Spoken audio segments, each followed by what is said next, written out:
project, so.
Okay, thank you very much.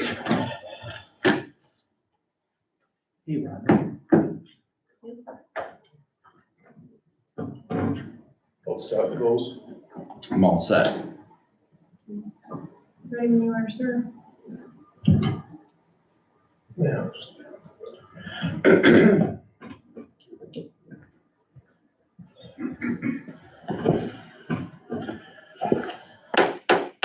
I'd like to call to order the Village of Middleville, Michigan Village Council meeting for Tuesday, April 14th, 2026. Could I please have roll call? Kevin Smith. Here. Stephen Baldry. Here. Robert Bishop. Here. Patrick Hilton. John Osterbaum. Susan Shannon. Here. Sandra Wake. Here.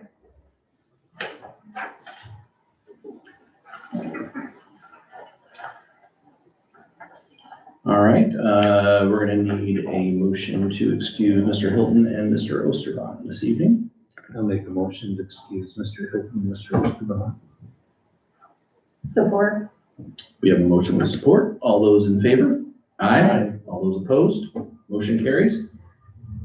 All right, if you could all join me with the Pledge of Allegiance. I pledge allegiance To the flag of the United States of America, and to the republic for which it stands, one nation, under God, indivisible, with liberty and justice for all. Thank you very much for that.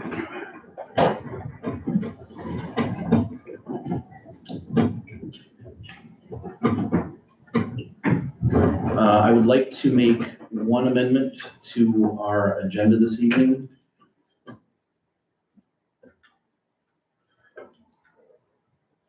Which is item number 11 on your agenda. We will be postponing the ordinance 2145 for the off-road vehicle ordinance until a later date. We can have a full board. Is that a motion by you or are you asking for a motion? I would like to make that motion. Support. We have a motion with support. Any discussion? Hearing none. All those in favor? Aye. All those opposed? Motion carries.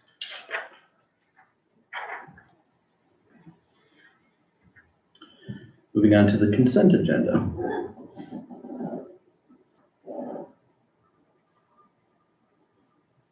I'll make a motion that we approve the consent agenda, approval of the minutes, regular council of March 24th, 2026, approval of bills April 2nd for $93,323.09. Support. We have a motion with support. Like a roll call, please. Robert Bishop. Aye. John Osterbaum. Sandra Wake. Aye. Patrick Hilton. Susan Shannon. Aye. Stephen Baldry. Aye. Kevin Smith. Aye. Motion carries. Moving on to public comment. A limit of 3 minutes per speaker is in effect. Any persons attending may comment on any subject. Please state your name and direct your comments to the chair. The Village of Middleville rules of procedure prohibit the village council from debating or discussing issues with the public at this time. Hi, everybody. I'm Michelle Fry. I am the president of the Friends of the Middleville Area Community Library. And we met tonight. We have big plans for a book sale this Saturday. And we're in the stage in the new library project where we are trying to poll the community. So we've created a survey and we're disseminating it. We're getting it out to the TK parents through the admin. We're getting it to the TK alumni and onto social media. If I got you a link, O Village, could you put it on the website as well? I know you can't answer me, but I'll get that to you in an email. And kind of the big bombshell with this project that I wanted to relay is that we are not going to have a Kent District Library branch here in Middleville because we missed the vote. They passed their millage. It was a 1.1 millage. It's a 15-year commitment that they have all of their contracts locked in. if they were to open up to us to negotiate a contract for a branch, they would have to renegotiate with everybody. If they'd opened it up and they're worried that other municipalities might drop out and raise the millage rate for everybody. So we're kind of at a different sort of impasse than we've been in the library, search that we're doing, where we're essentially down to, we need an independent library branch, which would be, it's a more difficult sort of process, just that we would need to establish a library board in order to actually, handle the operations of that and hire the staff. And then of course there's a millage battle with that involved, which our best guess right now is that a millage for a library here in Middleville that would service only Thornapple and Yankee Springs Township, that the millage that we would need for that would be around 1.5, 1.6, as opposed to the 1.1 that KDL would offer. We could still have a KDL service agreement. That 1.1 millage doesn't change, even though it doesn't offer us a space programming any different. So that's kind of where we are with that. And again, we meet every second Tuesday at the TK School and Community Library at 4:30. And our next meeting is May 12th. So we would love to hear from everybody with that survey. Just a quick question for clarity. You said that we would still be able to contract with Ken, Yes, they would still extend us a service but it just contract. wouldn't be. They wouldn't staff the space, there would be no programming, there would be no, like, how regular hours to a library. It would just be that we would pay the tax to be able to go to Caledonia or go to a different Kent district library branch. Okay. And have full access to the materials, the way that now we have limited access. Okay. So, thanks, everybody.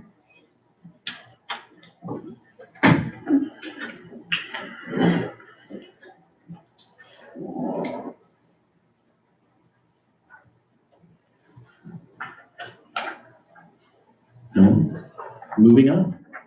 We have reserved time. I had somebody that, oh, jeez. I snuck in and went on that side.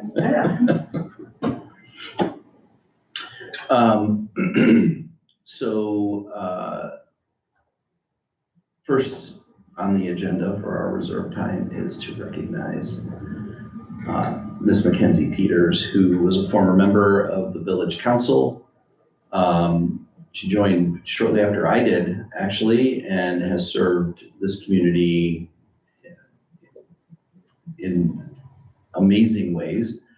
Her insight and her support, and sometimes not her support, which was always good for, she was always good for a debate. Just a remarkable member of the community who has a huge heart to serve. And the village of Middleville is better for her being here, and was even better when she served on the 90,000 things that you served on. But your insight, your participation, and truly your skill, I mean, you bring forward a lot of business acumen, and it was just very welcome, and certainly served the community well. So with that, I wanted, and when I say I mean we all wanted to present you with a certificate and your nameplate. And Craig said he loves 30 photographs of you, but not me, but I'm still gonna make it. So there's your, and there you go. Isn't that sweet? I know, it's a little sad. All right, how do we hold this? Like that, just like that, yeah. Can I fold it over like that? Yeah, that See, I still need your guidance. We have works. twice a month on Tuesday night?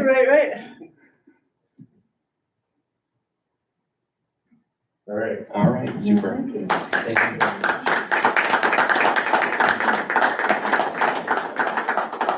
Oh. All right. You betcha. I wish I had a chance to work with you. Well, it'll be wonderful seeing you grow in this. I'm excited. Oh, hi. Hi again, Brian. Miss you already. I miss being here.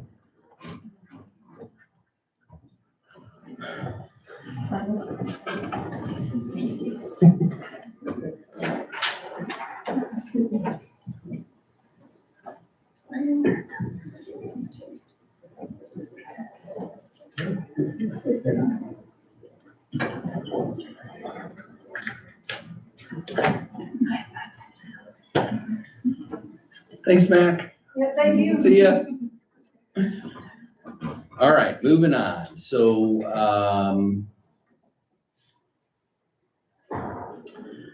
we are gonna move on to Trevor. I think you're here for, Travis. or Travis, I'm sorry. I get it all the time. I'm not reading my agenda clearly. Travis, could you come on up here and, we'll talk about SME? You guys make me follow Mackenzie. Thanks, I appreciate that. I did prepare a handful of slides to kind of go over this, but we can keep it informal, whatever you guys prefer. Is this the clicker? Do I have control over it or no? That depends. Either way, that's fine. Try it. I'm gonna say no, Okay, no problem. but Well, I you guess tell if me you what can- to do and. So I guess if you can advance it, so. Yep. Good evening, council, Travis Alden, Thornapple Township resident, but here I'm here this evening representing SME. For those of you who don't know, we are a engineering consulting firm, offices in Grand Rapids and Kalamazoo.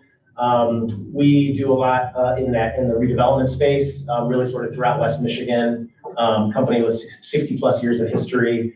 And what I'm here tonight to kind of chat about is some conversations that I've had with Craig and Doug, over the past few months, to see how we can sort of help with some of the challenges and opportunities that come with the growth that the Middleville area is experiencing.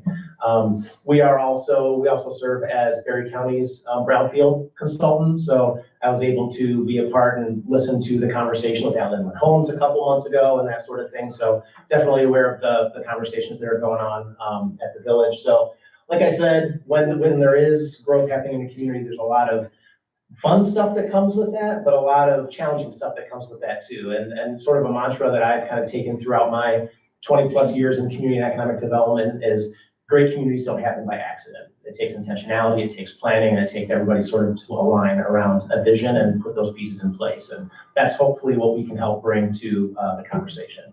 So Rhonda, if you can advance that real quick. So I said SME has been around for decades, 14 offices across 3 states, but I focus on West Michigan. My office is just up in Grand Rapids. Next slide. So we really try, I kind of use the term of, if anybody has heard the quote from Mr. Rogers, look for the helpers. We really try to be the helpers when it comes to whatever the problem is that someone is facing, whether it's a local unit of government, whether it's a developer, somebody trying to figure out what to do to move a project forward. So that's sort of the mindset that we take. Next slide. This is kind of an eye chart, but it's intended to just sort of show our experience in Berry County. So all of these are various projects that we've done over the years. Some of them are environmental due diligence, some of them are brownfield projects, some of them are geotechnical evaluations, kind of everything under the sun that we do. But I just wanted to put this up there to say that we know Berry County other than, me being a resident. So there's 2 pieces to the proposal in front of you, and I don't want to regurgitate everything that's in the written proposal, but the 2 buckets of it that we've had conversations with staff on is helping the village develop a incentive policy for development, primarily in the brownfield space. I'll be frank in saying that in a lot of communities these days, the word incentive has kind of become a 4-letter word, but that a lot of developers are asking for it. And in a lot of situations, it kind of is a requirement for any project to move forward at an affordability level that a community like Middleville is looking for. But we are big believers that to do a lot of the homework ahead of time and have everybody aligned in terms of how you want to treat those things, it adds a degree of predictability for developers as they're coming to the table.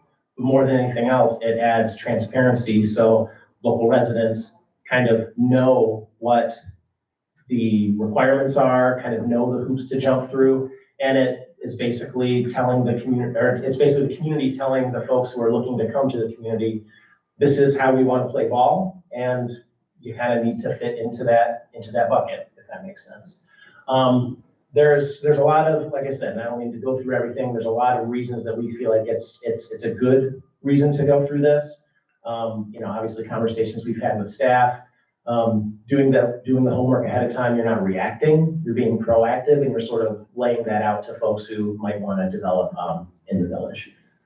Next slide. So like I said, it gives you predictability. It gives you a way to, put that out for developers who are looking to come so they know what to expect. But like I said, a level of transparency and accountability for the projects that you do want to see happen in the community. And I guess the one thing that I'll add to that before jumping into the facilitation piece is my colleague, Jess Solis, and I, who would be working on that project, we kind of take the community's lead in terms of how you want to work on that, who you want to involve at the table. If it's just the council and staff, great. If you want to involve other stakeholders and that sort of thing, that's up to you. It can be as large of a process or as small of a process as you want, but it is a generative discussion sort of thing where we will sort of challenge you folks. It's like, what are the things you do want to see in the community? What are the things you don't want to see in the community? And how do you want to go about incentivizing those things? So the second piece that's part of this proposal is I've had a couple of conversations with Craig about about wanting to facilitate sort of I hesitate to say strategic plan because most of the time when I think strategic plan, I think a big binder that sort of sits on a shelf somewhere. I'm very much a nuts and bolts sort of person, and what the report you come out of when I facilitate a process like that is 2 pages maybe, and it is intended to be, these are our marching orders. This is what we see as a priority. I'm a big believer that if everything is a priority, then nothing is a priority. I'm going to force folks to, sort of think through those and, sort of force rank some things. I've done facilitation with, local units of government, different boards of directors, nonprofits, that sort of thing. It's a very open sort of dialogue sort of process. Craig has been a part of a couple of those in the past to sort of see how I roll. Would love to work with you guys on that. Again, it's not anything reinventing a master plan or anything like that. It's just like, these are the things that are important to us. Let's focus on how we want to move forward because resources are finite. Time, money, human resources, staff, all of that is finite. So really sort of focusing on that. And it sounds like with some new blood on the board, that's maybe a good opportunity to do that as well. So I think earlier you saw the two of us that would be working on these projects. Obviously a little bit about me, but Jess Solis, she's my coworker at SME. Very, very knowledgeable in the brownfield space. She'd be running point on that, has developed policies in communities large and small. And from my work with her, really has a heart for trying to get everybody to sort of a win-win on the developer side and also the local unit of government side. So I will keep it, I'll kind of sort of leave it at that. Does anybody have any questions? Craig, anything to add?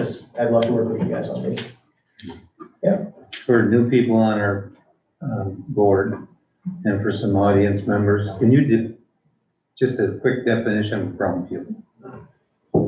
Quick definition. So I would say brownfield, so back in the day, historically brownfield was a site or property that was contaminated, blighted, functionally obsolete, or historic.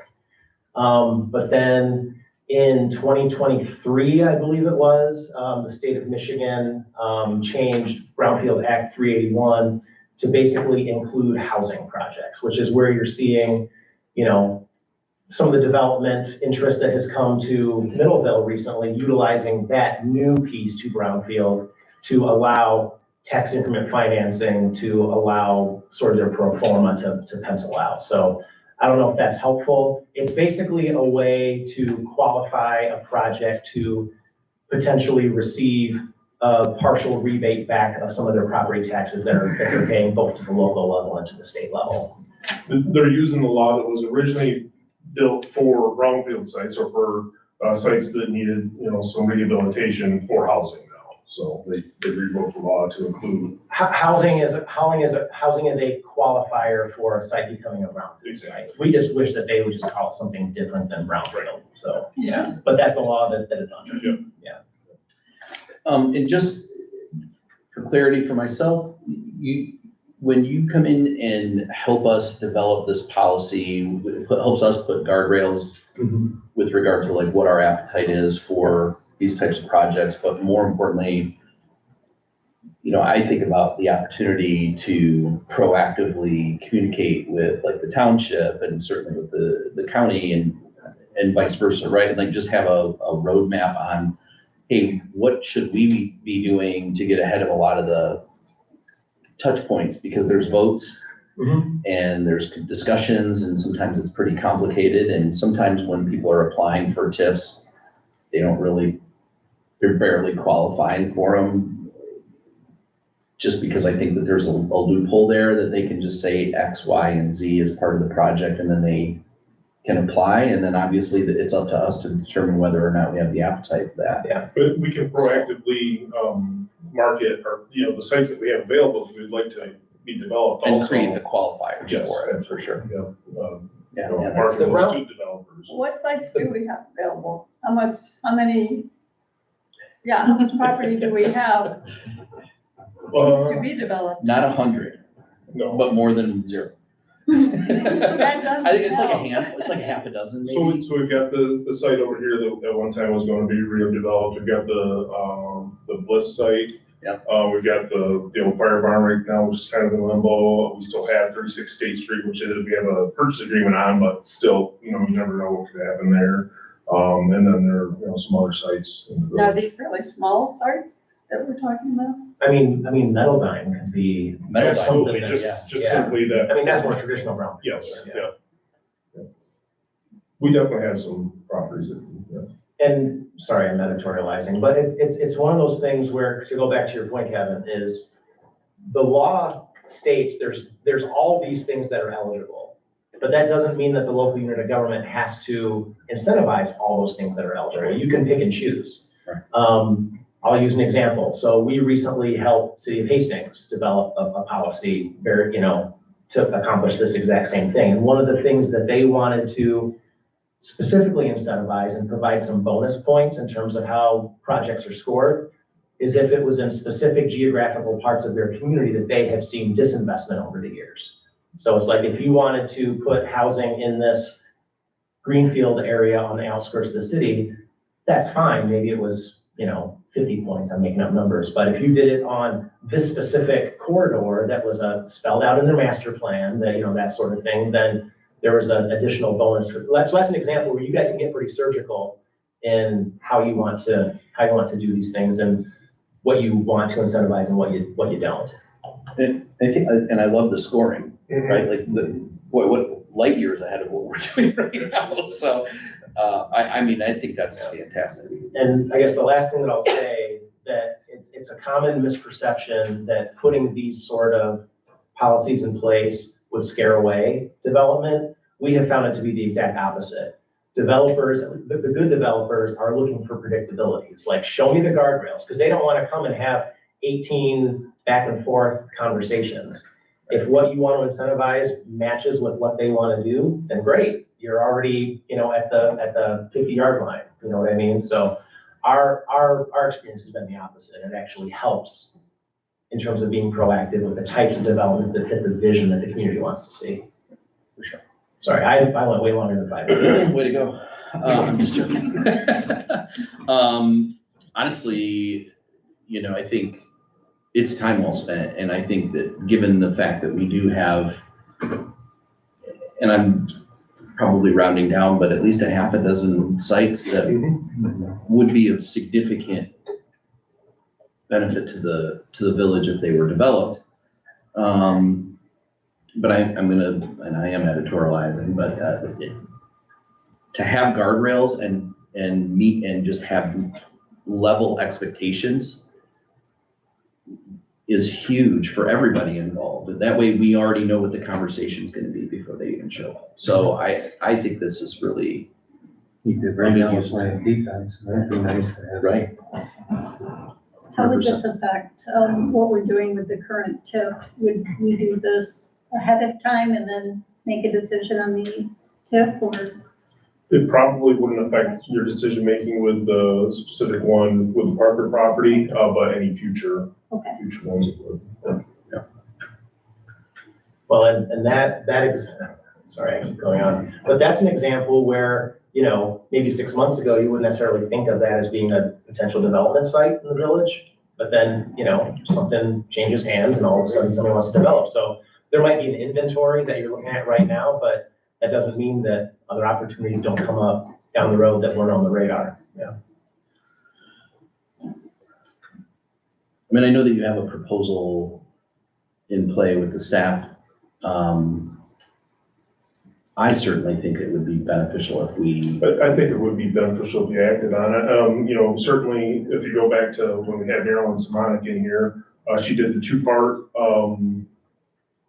consulting with us, which totaled about $6,000, for both pieces of that. I would envision something similar where we invited the township, the schools, DDA certainly, planning commission, and, you know, get everybody in the same room and do something similar to that. I would, you know, envision the same type thing. And Travis has done something very similar, with Thornapple and, several other different groups too, so. I mean, I'm gonna make the motion to, approve the proposal from SME not to exceed $10,000 Support. with support. Is there any discussion, further discussion? Questions? This is Craig's gonna set it up. Yeah, I'll work with Travis. Yeah. I think that's a fantastic opportunity for us. So, anyone else, questions or any concerns? All right, roll call please. Susan Shannon. Aye. Stephen Baldry. Aye. Robert Bishop. Aye. Patrick Hilton. Sandra Wake. Aye. John Osterbaum. Kevin Smith. Aye. Motion carries. Great. Looking forward to working with you. Yes, sir. Appreciate it. Yeah. Sorry about your name. That's all right. And like I said, I get it all the time. This is my old age. Hopefully we made it up for it. All right, moving on to petitions and communications. TK Fit Girls. Carrie Caskey. Okay, This is one, I don't. I mean, it's just an event permit, so We we can do it. regularly do this, it's one they always do, I'm not sure what happened, she didn't mention she wasn't gonna be here, we didn't let her know about the meeting. But this is one, you do this one pretty much every year. And it's just on the Paul Henry Trail, so that's Correct. really kind of. Right, so there's not even, any, Or on the beaten path. yeah. It is the beaten path. Yeah, It's it is. paved path, it's really nice. There's actually. not even really, your biggest issue is how many cars are in town that day, because there's a lot of little girls running on that trail. I just have one question on that. Are they required to have insurance? Yes, and you will want to make your motion contingent on the insurance because they will provide that closer to the date of. Mhm.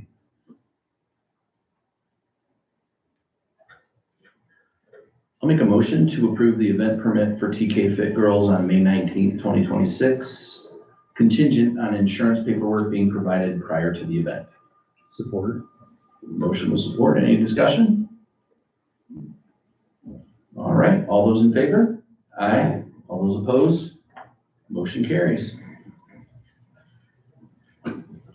Moving on to the softball league. Tyler Morris. Please, Do you mind if I join in for time? please. How are you guys doing? Good. Good. Alright, so I think do you guys have the proposal that I dropped off? Okay, so what we're trying to do, you guys have read, we just wanted to see if we could get access to use Spring Park, Sundays, like from 4 to 8, if that would work for just like an organized, softball league. They'll, and, Yep, the last we knew, we just needed to provide all the paperwork and the insurance quotes, which I believe we did. And then we were just here to make sure, answer any questions you had, see what else we needed to do to carry forward. We're hoping to start, I believe, May 17th was our date, so we've been kind of working ahead of time so that we can be ready before we start, so hopefully we can make it work. Thank you for that. It's unusual. I know that there's some, well, first of all, is it all summer or? It should be going to June 28th. We're doing it season by season, so this would be more of a spring league. We'll see how it goes. We ended up meeting our goal of about 60 participants or 6 teams. So we have the 6 teams and about 60-something participants. But we decided just to do a spring league. At first, we're gonna do a whole summer and realize that's kind of a lot to commit to. So we'll see how this goes. This is our first time doing something like this. And then we're gonna have most of the midsummer off. And then if we wanna do fall league, then we'll probably have to come back and see how that works with y'all.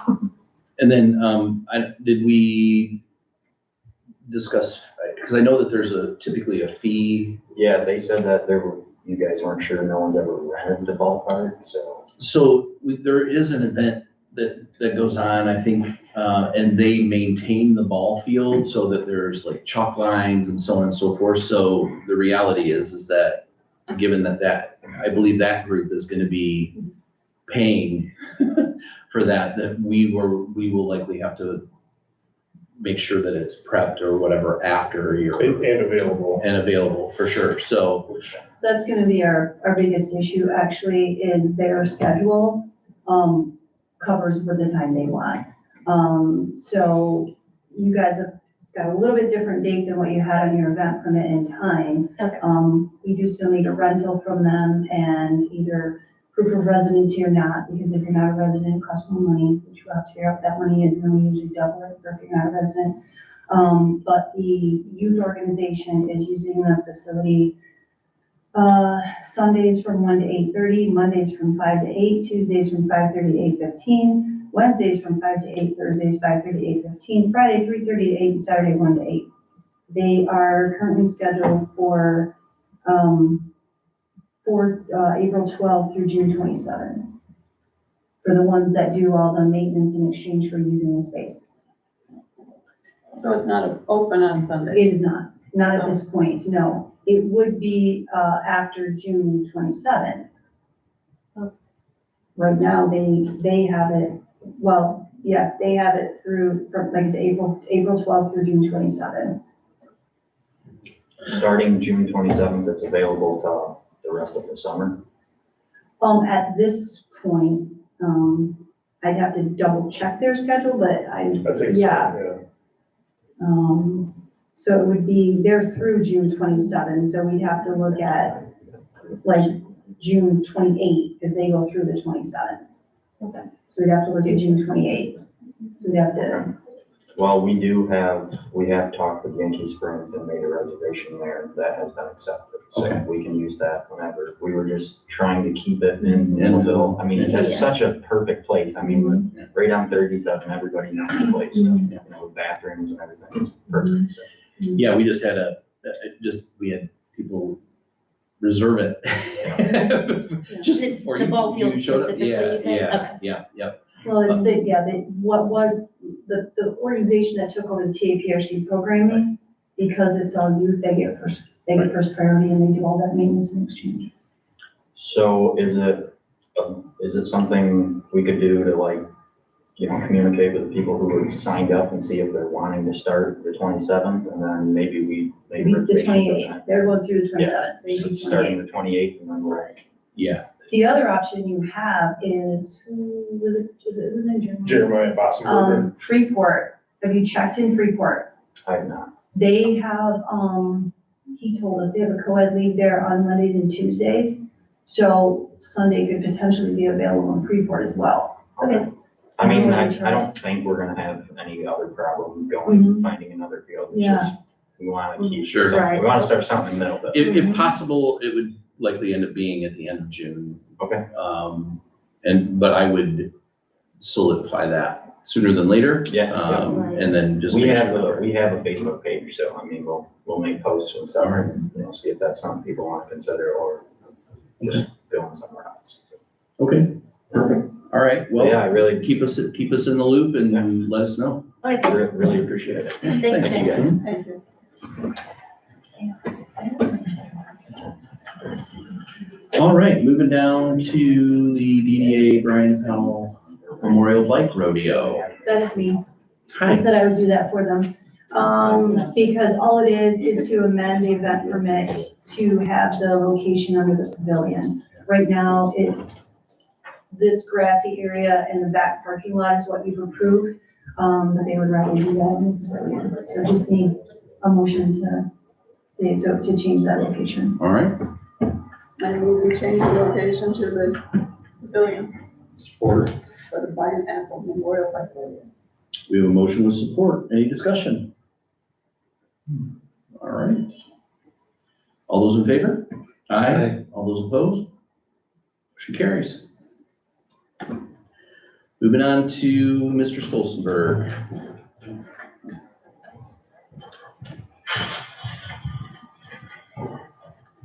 Good evening, council.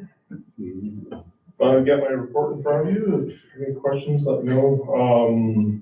United Way Awards, we were once again, received several awards, for participation, for donations and things of that nature. So, 100% participation from staff again. I think it was 64% increase in total giving, most of which came from, one of our returning staff members.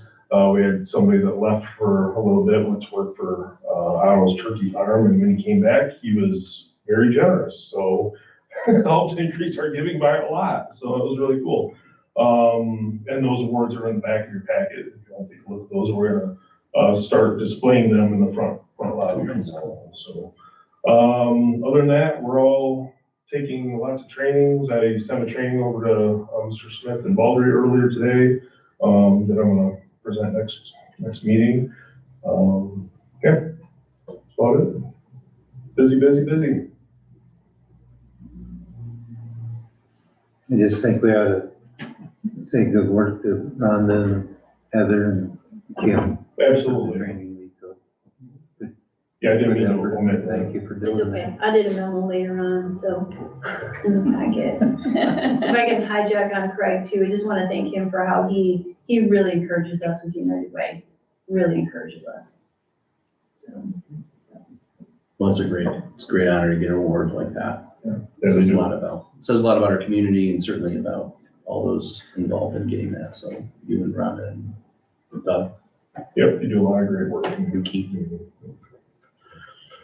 All right, thanks. Thank you. Appreciate it. Yep. Sergeant Ware, welcome. Sergeant.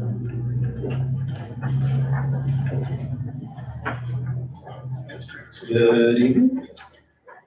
You should have the March numbers in front of you, if anybody has any questions about those. All right. So for March, a couple things, construction season's obviously gonna be starting up here pretty soon. Even without construction season, we're seeing a lot of road closures due to flooding, which I anticipate to see more after tonight, as we are in the 2-3 inch range again. So that should be fun. Just a reminder, if the road says it's closed through traffic, that means you cannot go through unless you live in that part of the roadway. I know we had issues last year with Irving Road, people that wanted to cut all the way through because they live just in the next neighborhood off, and they aren't allowed to. So. A reminder with construction zones, both the fines and the points are double with construction zones, same with school zones. So just a friendly reminder, please follow all rules. And then being the warm weather, we're gonna start seeing more juvenile issues. We're already starting to see them a little bit. Tagging is kind of a big one that happens around here. Last year it was mostly with chalk pens, so it's an easy cleanup. But we have seen in the past spray paint and all kinds of things like that. So just a friendly reminder, curfew is from 11 o'clock to 5 a.m. Sundays through Thursday, and then 12:30 a.m. to 5 a.m. Fridays and Saturdays. So the kids get to stay a little bit later. This is actually more relaxed than what the state curfew is. So the village allows kids to be out a little bit later than what the state curfew does. So that's pretty much what I got for you guys. So anybody have any questions for me?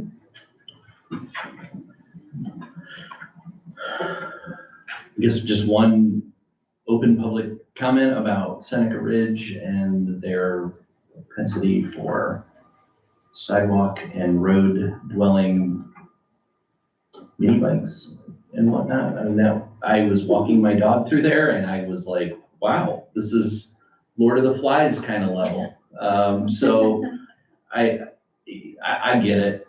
You know, the kids are gonna be doing their thing, and that's a pretty isolated part of town, but So I can tell you, where the ordinance thing being pushed out a little bit longer again. hooray. We actually received, so I got your call days after, because I was off when you called. Made the deputies aware of it, it's on our board, that it's something that might be an issue in your neighborhood as well as the adjacent Seneca Ridge. In addition, we received one on, on Broadway, by the post office, similar kind of situation. The issue with that one and many of the other ones is they're riding mini bikes on a sidewalk. There is no state law about riding mini bikes on a sidewalk. Really? ORV laws pertain to the roadway, they do not pertain to sidewalks. So, Wow. if they wanna ride a mini bike on the sidewalk, I Have at can't stop them. If they wanna ride a mini bike on the trail, different issue, there's trail laws that are totally different, that don't allow motorized vehicles at all, with the exception of electric bikes. So,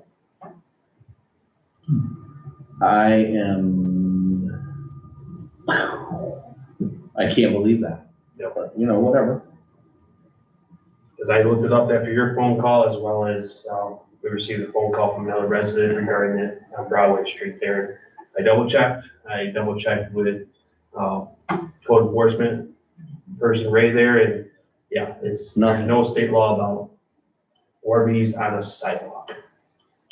The ORV law strictly is for roadways. Well, we'll climb the first mountain.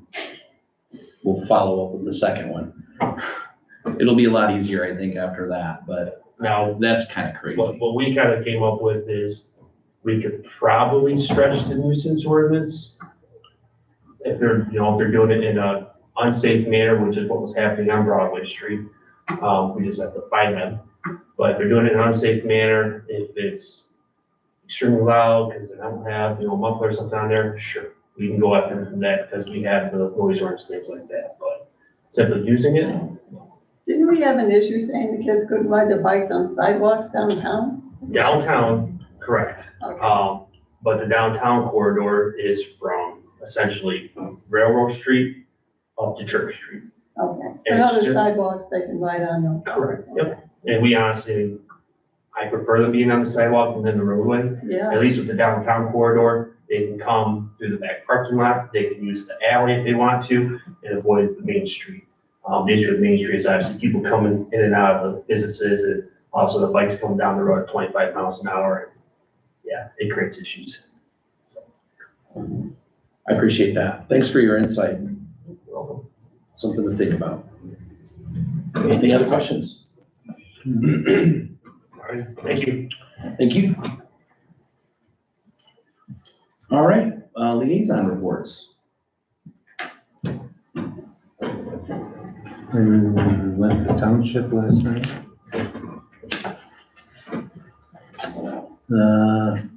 Bloomingdale Communication is broadening out their coverage. That will be going on. Today was the day Carnapple EMS took over Caledonia. Wow. Chief Richardson thought that was good. And the commissioners reported that they okayed 3 cruisers for Berry County Sheriff at 70 some odd thousand each. So they spent 210,000.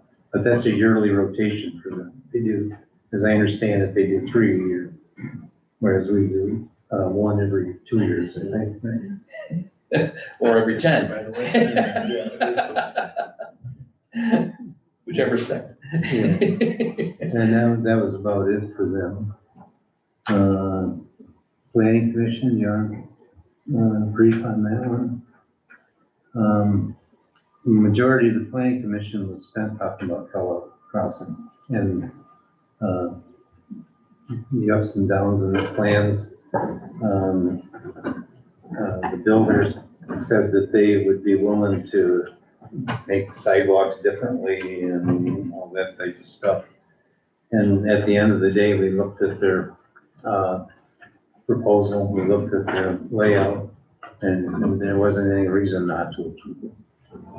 We all know down the road we might have issues, but as far as, putting it out there, it was okay.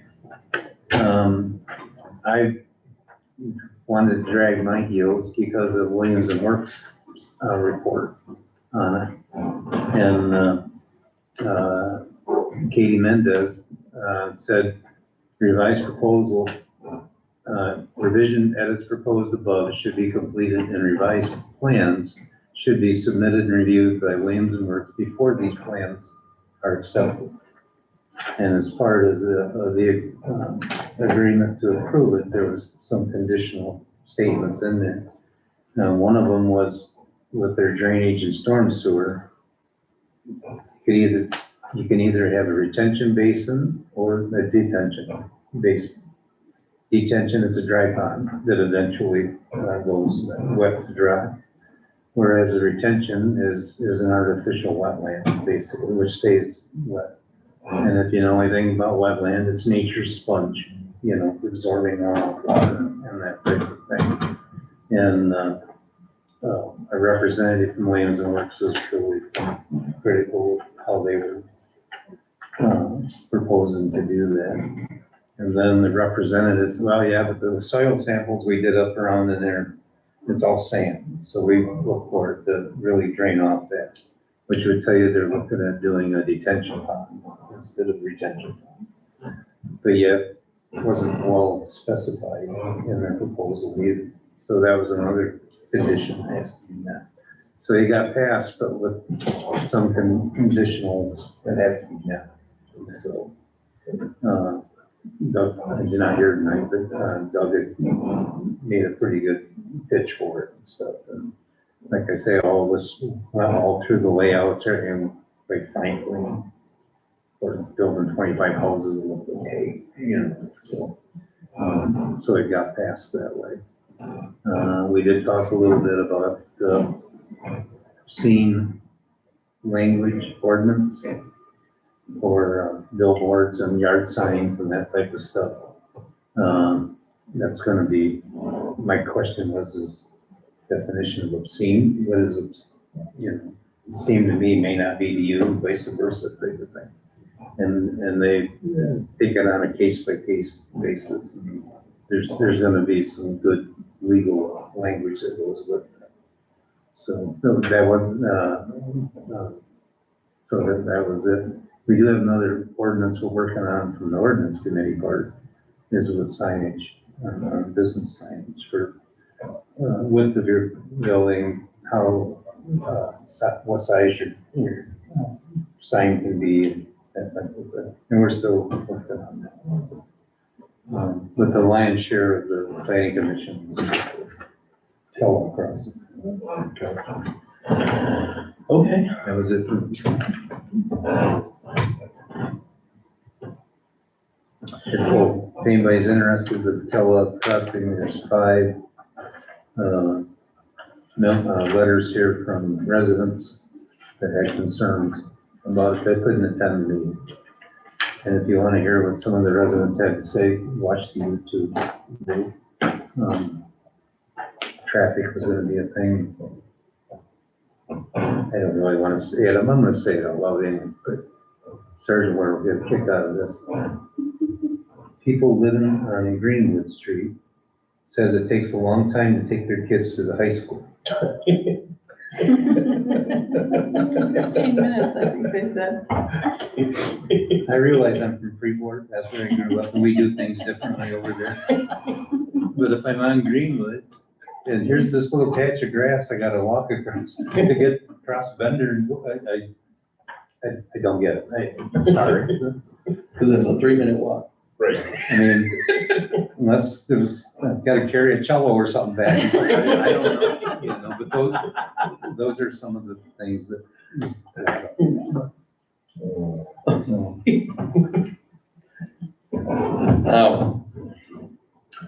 Any other liaison reports before I go on, because we have I have a few things to cover on the DDA meeting. So I am going to lead with, I did propose the snow removal for the business district. And I never got to the part where the condition would be that the DDA would just, I mean, it could just hand us $50 and then we would say, yep, you participate. We can move on and then approve snow removal on the board. But we talk about fairness, and then there was a lot of other things that that did get brought up, which are not insignificant conversations. I just think really, as we talk about the intentionality of how we build our community and how we build our the services that the village gives back, the visible return on the dollars that people spend in the community. This seemed like table stakes, at least initially when I first proposed it, but I understand that the DDA district is a larger district, but we also are spending literally millions of dollars in the downtown area to make it walkable, for placemaking, for beautification. And as you sit on this board in the long term, you'll note that there's a humongous facelift that's going to occur in the downtown village area that only benefits the downtown area. So this seemed like the cherry on top of the sundae, just simply because I feel like that we're going to be spending a lot of good money to give this community a very walkable and enjoyable downtown area. But the onus is on me to give that data. Craig did a wonderful job of supporting that with surrounding communities who all do it, with the exception of DeWitt, which no criticism there, but they were the only ones that said no, that they didn't do it. Everyone else, including Hastings, all agreed that they just run down the sidewalk, keep it clear so that people can go into the businesses. I think it would be a great service for our community. On the heel of that, we did approve $67,000 for placemaking improvements throughout the village. We had some educational opportunities for Doug, business school setting for up to 3. And then we also are going to be doing $2,500 for business school setting meetings for the community, for businesses to come, and up to 3 meetings so that businesses can share what their goals and what our goals are and find out where we align. We did spend or approved to spend another $24,181 on parking lot next to Faros to pave that and improve that. As well as we had a discussion about wayfinding for parking as well, for signage. We are going to be doing a right-of-way survey. Apparently the records that go back to when Middleville was formed, we aren't quite certain as to where the property boundaries are on the sidewalk. So we've got to spend money to do that, not to exceed $10,000, to find out where the property owner's property ends and the village property begins, which if I were a betting man, I would say it was at the curb, but whatever the over under is on that, Craig, then I can go in on the side bet. We also approved I think we pushed off the audio system, right? I think the proposed price was $60,229 for the downtown music. That is about 4 times what we had paid for the original, but the original's broken now. So, so much for saving money, eh? But I think that's going to be a concern for 2027 anyway. So, which is unfortunate because I do like the downtown music. Did some banking, housekeeping, as people aren't aware of it. HCB is now going to be independent bank. So there's some transitions going on there. So we had to fill out a bunch of paperwork. Good news is that we're bringing bringing volunteers in, and we are meeting with businesses for business retention meetings. There's a website refresh that's in process right now. So there's a lot going on in the DDA. All good work, and we have a great board. So I have nothing but positive things to say about them. And I think that we are really intentionally moving forward with these projects. And it speaks so much louder than being pigeonholed into being an events programmer versus they are really literally investing in some very useful and noticeable projects that I think that the community will definitely enjoy as they continue to roll out. So a great direction for a great group of people, and I appreciate them volunteering for the role. So that was the DDA meeting. There was a lot going on in that meeting, but we covered a lot, and I think, TBD on the snow removal. Taking it out for dinner or something. Have a discussion. That does lead to some new business on the capital improvements plan. All right, so hopefully you've had a chance to review the capital improvement plan, proposed capital improvement plan for 2027 budget. This was approved by the Planning Commission. Big ticket items for projects 2027 planned are Fremont Street needs a total reconstruct, including water, sewer, curb, gutter, the whole nine yards there. And then also we're still working with some plans on the DPW expansion that's looking to be quite a bit more expensive than what I had originally planned and what we were looking at. So we're kind of doing some planning, trying to figure out how that's going to look. So I might do, look like some in 26, some in 27, might push it out to 20. I'm not sure yet. So that'll be yet to come, but we can amend that at that point if we need to. But other than that, happy to answer any questions.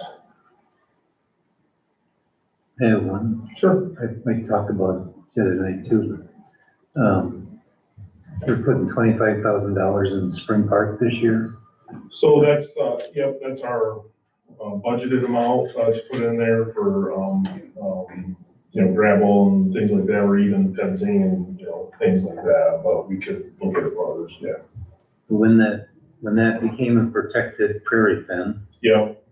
And the boardwalk to the Lions Club had to fall in. Rotary Club. Just That park is completely isolated now. Yeah. You can't have anyone from the neighborhood walk in. You used to be able to walk down the footbridge and come out in center field of the ball game. Yep. And there was kids and strollers but I mean, it was well used. But now there's no way for my neighborhood to get there. Yeah. Even if you go up to 37, there's no sidewalk or nothing to walk on, so something's gotta be done about making that accessible. Yep, that was an agreement, if I'm correct, and I think I am, to get the bridge over the river for Crane Road. So we had to create a wetland area somewhere in the village, and that's where the previous administration chose to put that was over there, and the boardwalk that I helped build with the Rotary Club. I can tell you, us guys in the neighborhood kept boards with screws and screw gun and go fix it when it was bad, So that was an agreement with them, I believe, to make that happen, make the bridge happen over there. It's a nice park, but nobody can get to it. Yeah. To me, it's a little bit, let's quit putting money into it, can't use it, but yet you've got quite a section of residential that used to use it. We had the opportunity to rent it out tonight, but if the dates didn't overlap, but They did just do some improvements over there, some people did, and a little bit with us putting disc golf back in over there. But you still gotta be able to get You there, gotta get Right. there. you know, for kids that How have families and whatever. how flexible is that? If council chose to, we could, move that 25 over to, Calvin Hill Park, and do some more, however we. Yeah, but I believe my neighborhood would, don't move the money, but let's be able to get there. Sure. You know, what can we do about getting? What could we do? I mean, is it set in stone and only Moses can change it, or? It's with the Department of, So it's, Natural Resources, so it's tough. I mean, I'm not saying it's impossible, but You it's. might have a possibility, I don't know property lines, but at the very end of Holes Avenue, you might be able to create a path through the woods there. I know there's people in the neighborhood that walk through the woods there to get to the park. And I don't think that would interfere on wetlands, because I think it's wooded there. So there's would that be like possibility. an easement of sorts then? Would they be able to take strollers and that type of thing, or would we have If you to create make a path some kind of there, but hurricane or it would something? involve some tree removal and stuff. And right now you can see, especially in the wintertime, you can see where there's a definitive footpath where kids and people with dogs are cutting through there, bringing their dogs into the neighborhood, but that would be on the far end of Poles Ave on the cul-de-sac. I don't know what you would have for property easements and things like that, but that would avoid the wetlands. It's pretty wet in, right where those duplexes are across from you. It's really wet right there though too. I don't know what the protection is there, but it's swampy to work through. Now, I'm not against putting the 25,000 in, but I want my neighborhood to be able to use it. You know, I have neighbors that say, geez, you put a lot of money in Calvin Hill, and you did this and did that. That's fine, but same thing. Walk little kids all the way to Calvin Hill, and you got that right out the back door. Besides, let's use it. I mean, I think it's always been like the challenge, I mean, to get this Ridge over there, you have 37 to contend with. And what's a DOT bridge cost you nowadays? A couple mil, probably? You know what I mean? Like, it's nothing that $25,000 can fix, but I do know that since we're talking about it, I mean, we could do some nice upgrades to that park. It's really good. JD really had some good ideas. Yeah, I mean, he's had some good ideas, and now that we're gonna have, we're not gonna have guys on mowers all year, we're gonna have, subcontracting that out, we'll be able to, do some better planning with our, public works, employees also. It's a great topic for our planning sessions coming up too, so. I don't disagree. I mean, it's so close. Well, just To be able to just walk past through history, the. there were so many people that used it, you know, and The only place you've got a Young gap families is are off the end of Market Street, and that runs right through the wetlands, so that wouldn't work. So it would have to be something, you'd have to be talking to the DNR about an elevated boardwalk or something like that, where, there's minimal impact to the underlying, and that's expensive and hard, but. Used to be fun to cross it, though. It's got little frogs and turtles. Oh, and if you took your bike on it, you'd just eat crap every time it rained. It's so slick. I used to take my grandkids where we go frogging for 2-3 hours.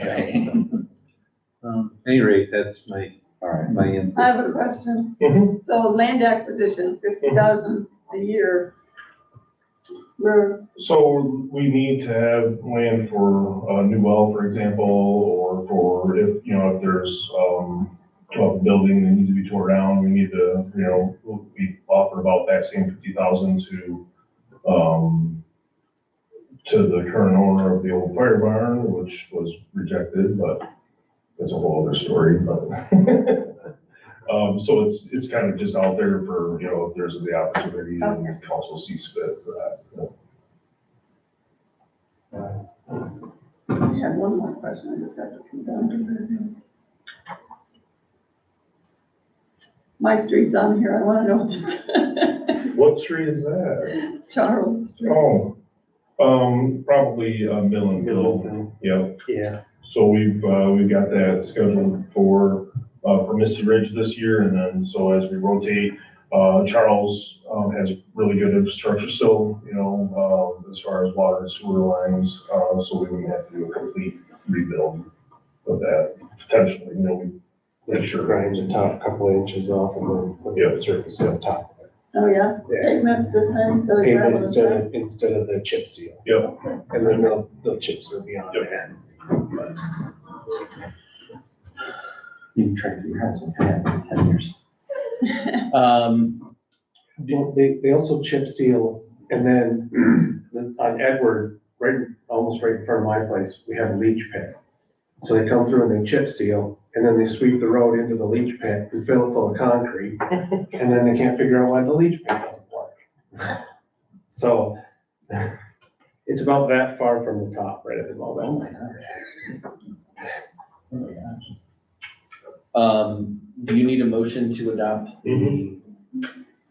the last question I have, and you don't have to go into grand detail, but I do know that in the last several years, we've been hitting new roads and doing a lot of large scale improvements.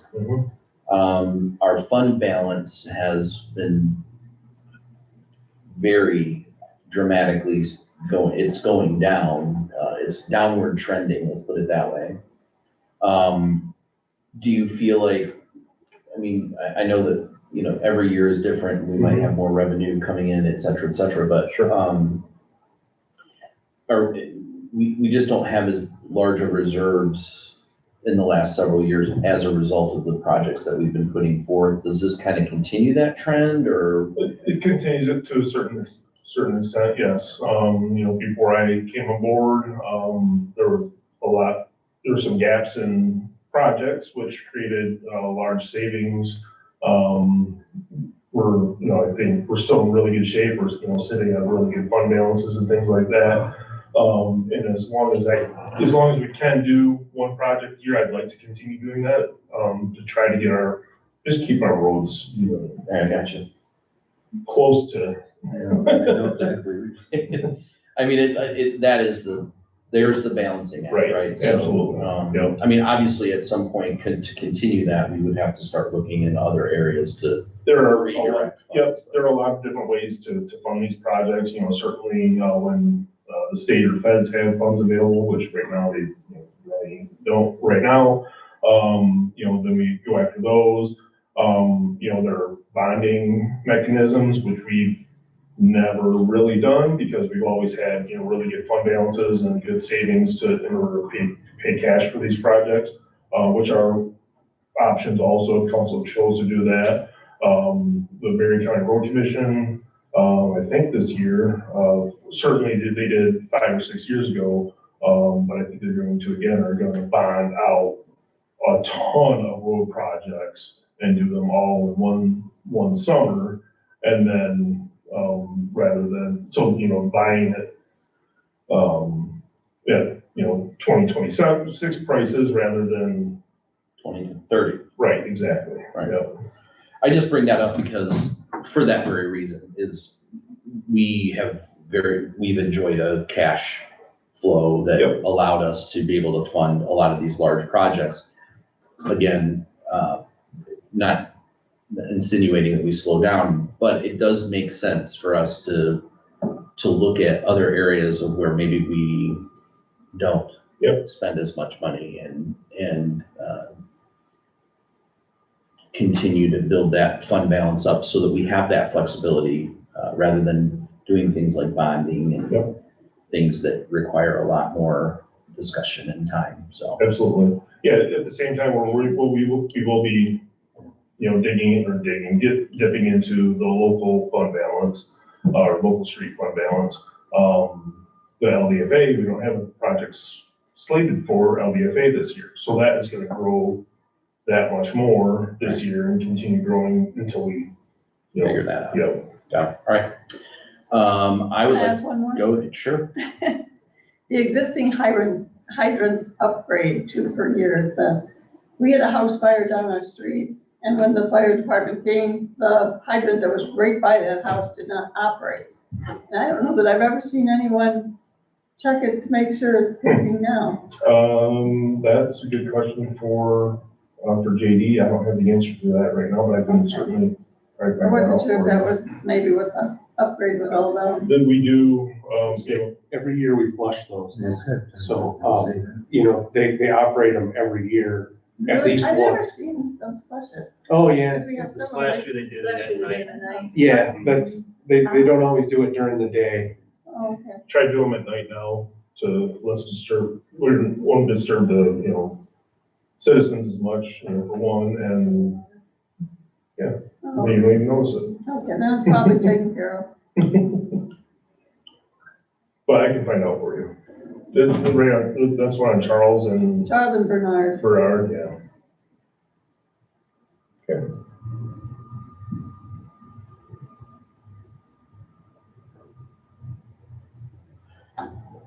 Any further discussion? I'm looking for a motion to adopt the proposed capital improvement plan for 2027 fiscal year. I'll make that motion. Support. The motion with support. Any other additional discussion or question?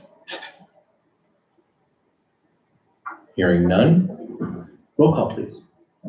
Stephen Baldry, Aye. Patrick Hilton, Sandra Wake. Aye. John Osterbaum, Susan Shannon, Aye. Robert Bishop, Aye. Kevin Smith. Aye.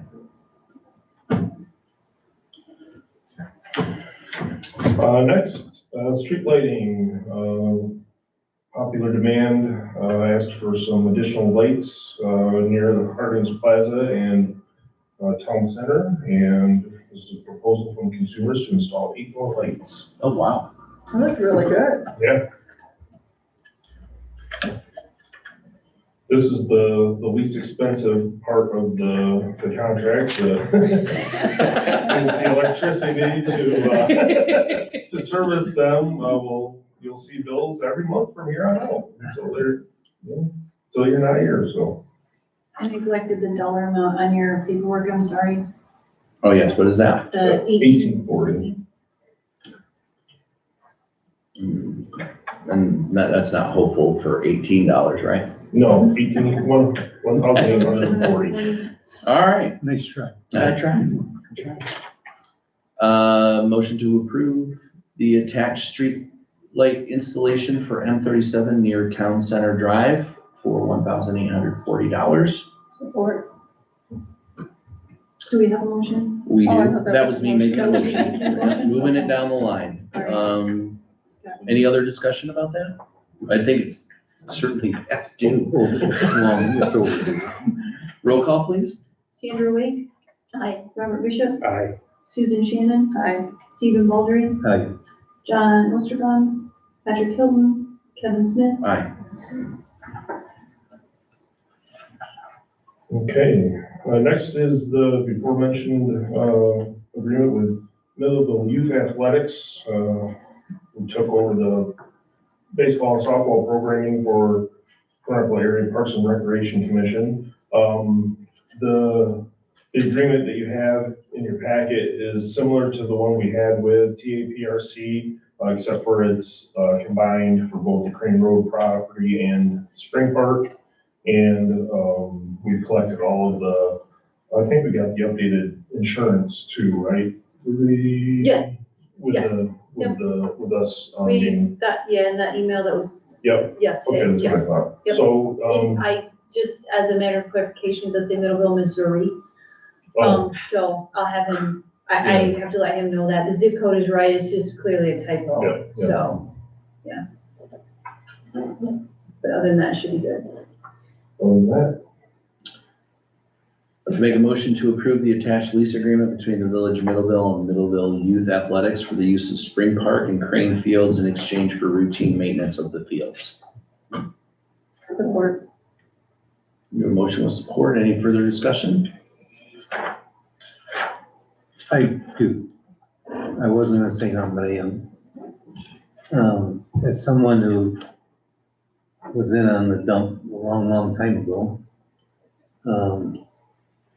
I can't begin to tell you the thousands of hours of work that went into the dust hole that it is now, as you call it. that was paid with hardly any village money. While the teams would sell sub sandwiches, for example, and Phil's would make them. We paid, I remember writing a check out for $1,600 one year for baseballs. I mean, it cost a lot of money to do that. What we would charge for kids to play didn't begin to cover what they cost, type of a thing. So it was all done with volunteer and with fundraising. And Jim Berlindi started it with the village and started the whole idea going and that type of thing. But it was a phenomenal amount of work to put it even into where it is now, So I'm glad that somebody's gonna take it over and actually maybe put a little soothing hand on it and do some things with it. But I haven't been down there in a while. I don't know if the well still works or I think the building got tried to be burnt down a couple of times. It was Broken into. Yeah. The trucks like to go down there in the wintertime, run around the infield, they tear up the sprinklers and stuff. We had built a gate that closed that, but Fred Rock owned the property around it. And he wanted access, because he'd go cut some wood once in a while. So he said, we'll give you a key, and we lost that. We had to leave the gates open, which allowed the trucks to get in there and stuff, so hopefully is it gonna be secured now or not? It It is is. secured. Yes and no. What's that? Yes and Yes no. and no. Yeah, I know. The snowmobile trail has its own gate. And Yeah, that gate's the one that typically gets broken off. The gates for the actual drive are secured, but the snowmobile trail association, they have their own gate. They don't get destroyed with that. one winter, Mike Bremer called me up and, he goes, hey, he said, you read the reminder yet? And I said, no. And he goes, there's some people that are selling hundreds of feet of chain link fence, used fence. So we said, okay, we went and looked, everything you needed, so we bought it. And borrowed Mike's brother's concrete truck and trailer and all of it, so. It was the ball teams then that put the fences up. Okay. And we had some coaches and dads that, they could build something, they could do that. But it was all volunteer done. So, the village didn't have a lot of money invested in that, other than getting the clay cap down, getting the sand on top, and getting us approval to do it. We put the well down under, boy, that was a tough one, but, there couldn't be any spigot for anybody to drink out of drinking. And a couple of years later, in my UNC, who took the sample in the health department, said I need to have the water sample tested. It came back fine. Yeah, it was potable. You could do anything you wanted to with it. Hopeful for our new well then. So if somebody will take that and give it a little TLC, that would be nice. So, Yeah, they're planning on putting quite a lot of money into it over the next few years, so, yeah. All right, a motion is in order for that. Nope, you did that. I already did that, so never mind. And there's a second, we're down to vote. I guess we're ready to do roll call. Patrick Hilton, Stephen Baldry, aye. Susan Shannon. Aye. John Osterbond, Sandra Wake. Aye. Robert Bishop. Aye. Kevin Smith. Moving on. Housing commission appointment, one of the gentlemen that applied to serve in those seats that you're on right now, applied to serve on the housing commission, so please. Motion to do that. Move to I'll make a appoint, motion to approve. Oh, go ahead. sorry, move to appoint Nicholas Hunter to the Housing Commission to fill the remainder of the term. Support. We have a motion with support. Any discussion? Hearing none. All those in favor? Aye. All those opposed?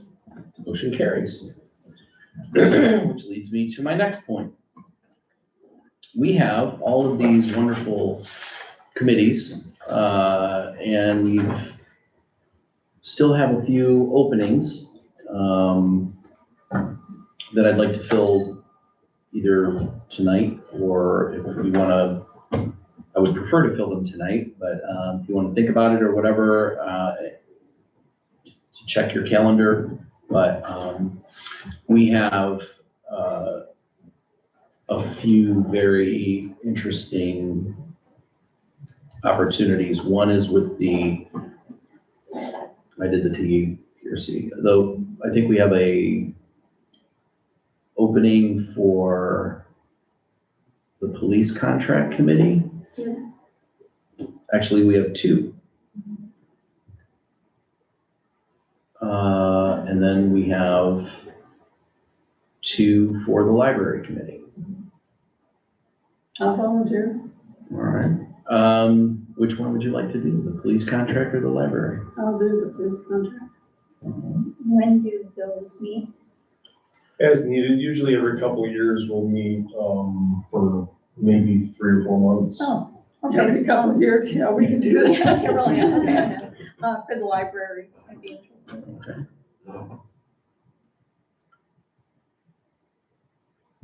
And then I think, you said the police contract, right? Yeah.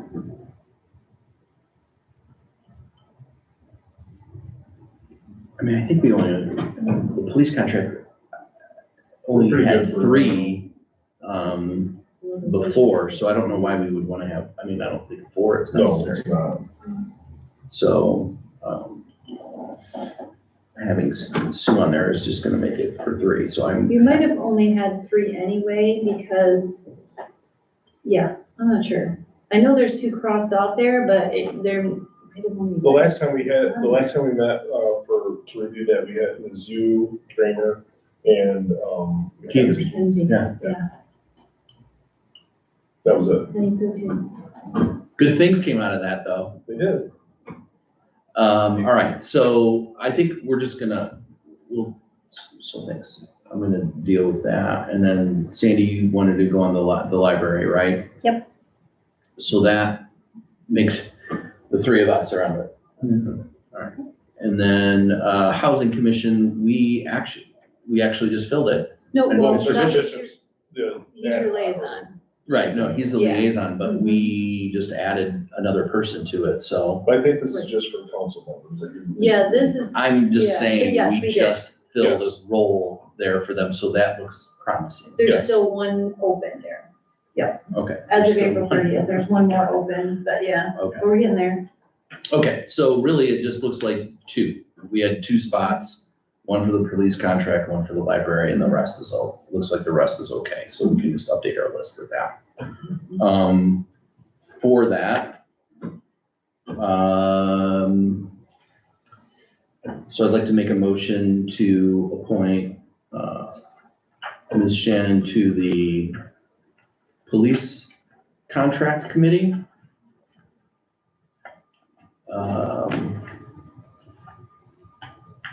And add Sandy to the library committee. And again, it's just kind of open, right?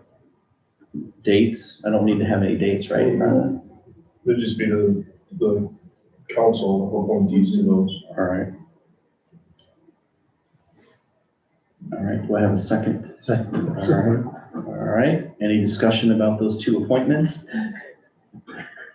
Good, all right. All those in favor? Aye. All those opposed? That beats the heck out of volunteering people to do stuff, so I'm very happy for that. So it looks like we're done with our appointments, right? Yahoo. Hooray, Nobody else quit. please. We just said that out loud. Oh, yeah. Thanks for sending that out to the universe. All right, in your packet, you have boards and commissions, informational items, including, the awards, I believe, and Mike Myers Law Bulletin, United Way Award for Excellence, and United Way Award for Outstanding Engagement, which we will be hanging, Mhm. what I understand, which is awesome. Any public comment at this time? Great. Hi, I'm back. Why, hello. Again, I'm Michelle Fry. I live on Irving Road and I own property that abuts the project right now with the well. And it's been fine. I can hear it all the time. I'm not too upset about that, but I'm a little bit concerned because they have widened a significant path and you can see it from the street.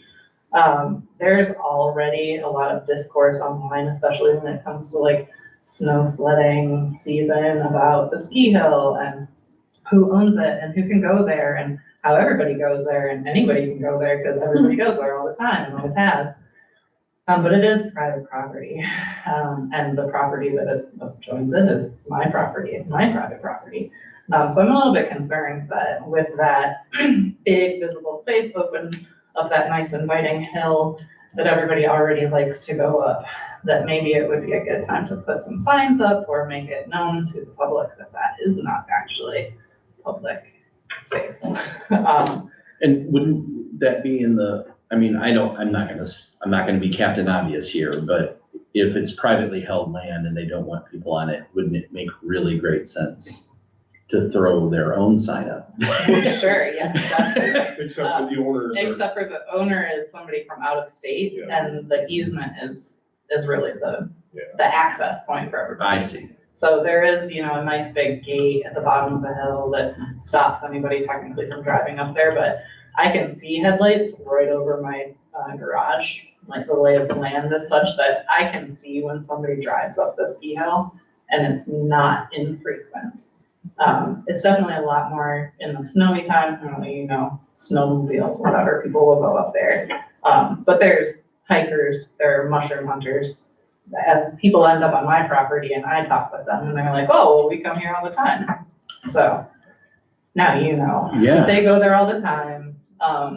It is, you know, now that it is a big open tract and people can see it, especially from the road, I think that there might be an uptick in people that want to explore it. So, that's my main point. And then the other thing is that since we did just open up this great big tract that was formerly a forested area, I would really be ashamed to see people going out and mowing grass along that thing to keep access to it. So I just want to put in a word for like native grasses, a low mow, something that is making it so that it's not eroding down. I mean, you've seen the hill, you know, and it's all sand under there. And so as these 2-3 inches of rain happen every once in a while, putting something down that is not just a monoculture lawn, like getting deep-rooted native plants into there would be swell. And that's my word. Why, thank you. Yes. Thank you for that. Mhm. Charge a mushroom toll. Yeah, I would. I would too, but I have a bread stack. Anyone else? Sergeant Ware? Nothing? Craig, anything? Sandy, you have anything? Go ahead, Rhonda. No, I don't wanna gloss over my memo here because I did want to like just express my appreciation for being able to do Clerks Institute. If you haven't looked at it, the things that they teach us are pretty extensive. It's a long week, it's a busy week. I'm just really grateful to go. And in the bills, you also approved that I, whatever that is, that I apply for certified municipal clerk status because this has been completed. So just really grateful to go. You know, gotta kudos me. I'm just glad we were able to go.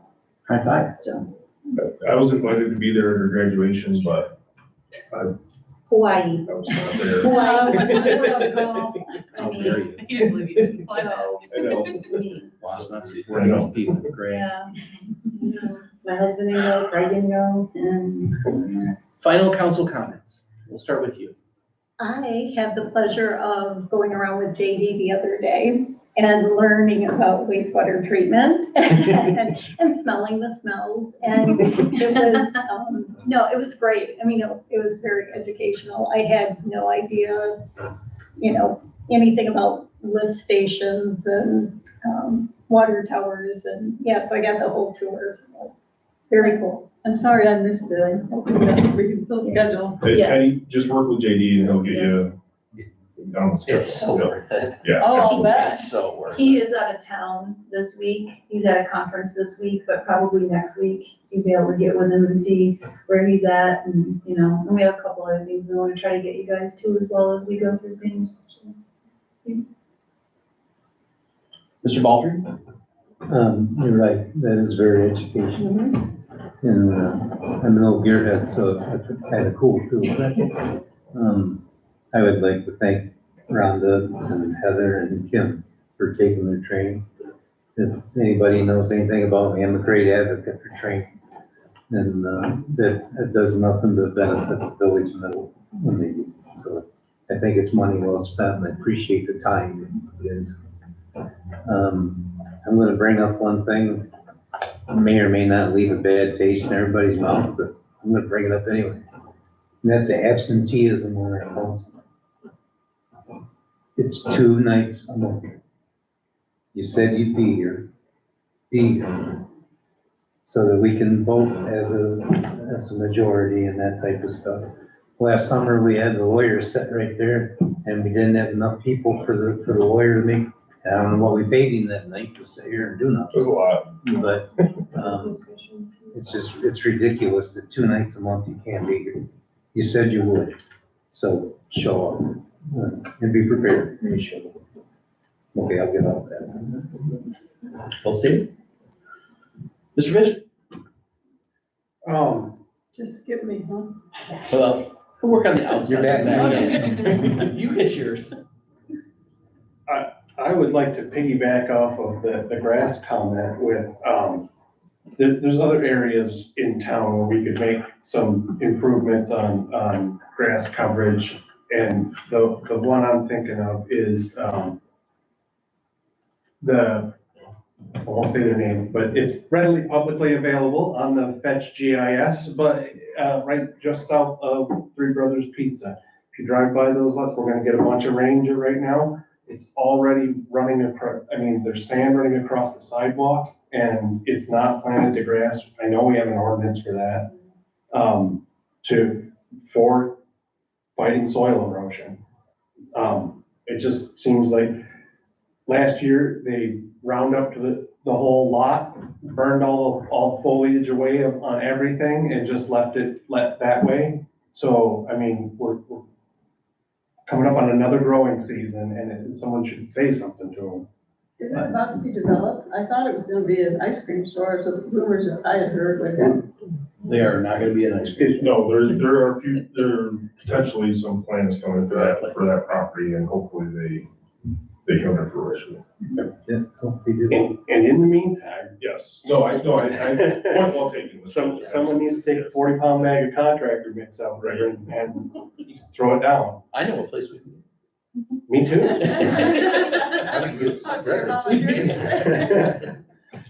Yeah, I agree. Yeah, it's just that one's right on our main corridor and it sort of sets a bad example, so. It's understood. It's your turn, Sue. I don't have anything. I'm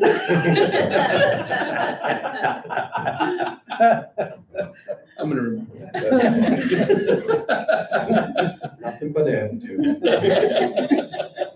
That is a good one, I like that. Well, I am gonna echo Mr. Baldwin's statement. This is, business has to be done and it is tough.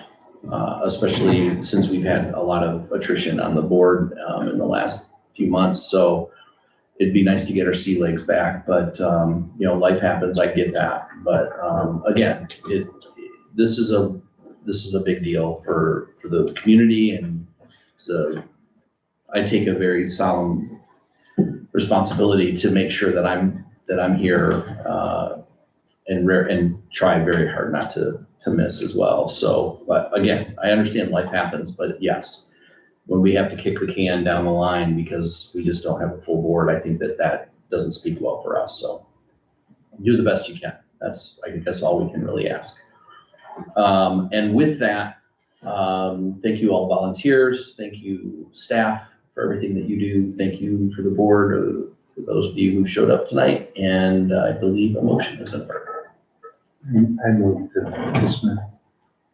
Support. We have a motion with support. All those in favor? Aye. All those opposed? Motion carries.